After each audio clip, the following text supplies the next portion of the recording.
Hey guys night అంతా train లో గోల చేసి ఇప్పుడే నిద్ర లేసాను అనమాట. ఇంకా నిద్ర లేసిన వెంటనే మళ్ళీ మన గోల అయితే స్టార్ట్ చేసాము. మా ఫ్రెండ్స్ కి బోర్ కొట్టి ఏం చేయాలో అర్థం కాక ఎవరు పర్టికులర్ ఫోన్స్ చూసుకుంటుంటే ధనుష్ మాత్రం ల్యాప్టాప్ లో ఒక మస్తు సాంగ్ పెట్టేసి వాల్యూమ్ ని అప్ డౌన్ చేస్తున్నాడు. ఇంకా రాహుల్ ఎవరితో చాట్ చేస్తున్నాడో తెలియదు గానీ తెగ సిగ్గుపడిపోతున్నాడు. ఫేస్బుక్ లో 5 minutes చాట్ గంట ప్లాన్. ఇంకా నేను మా ఫ్రెండ్స్ కలిసి కాసేపు BGMI రూమ్ మ్యాచ్ ఆడాము. ఇంకా ట్రైన్ లో పింగ్ సరిగ్గా రావడం లేదని చెప్పి ఫ్రస్ట్రేట్ అయిపోయి బయటకు వచ్చేసాను. ఎక్కువసేపు బయట ఉంటే ట్రైన్ వెళ్ళిపోతుందని చెప్పి మళ్ళీ వెంటనే ట్రైన్ ఎక్కేసాను.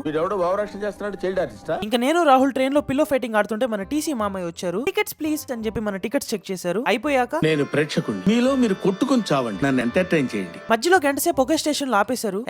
ఎంతసేపు వెయిట్ చేసేదాన్ని నేను ట్రైన్ దిగేసి నడుచుకుంటూ వెళ్ళిపోదామని డిసైడ్ అయిపోయాను. బట్ అప్పుడే మన ట్రైన్ లో ఒక అందమైన కేరళ కుట్టి ఉందని తెలిసింది. ఇంకా ఆమె అలా చూస్తూ కాసేపు టైం పాస్ చేసా. మధ్యలో రాహుల్ కి ఏమైందో గానీ అది నా పిల్ల మచ్చను వదిలేసి అని చెప్పాడు. వీడి వల్ల నేను ఇంకా సింగిల్ గా ఉన్నాను. అందరు అమ్మాయిలు వీడికే కావాలి. మొత్తానికి మనమైతే కేరళ రీచ్ అయిపోయాం. ఫుల్ వీడియో అయితే కింద ట్యాగ్ చేస్తున్నాం, తప్పకుండా చూడండి. వీడియో కనుక నచ్చినట్టయితే లైక్ చేయడం మర్చిపోకండి. Please don't forget to subscribe.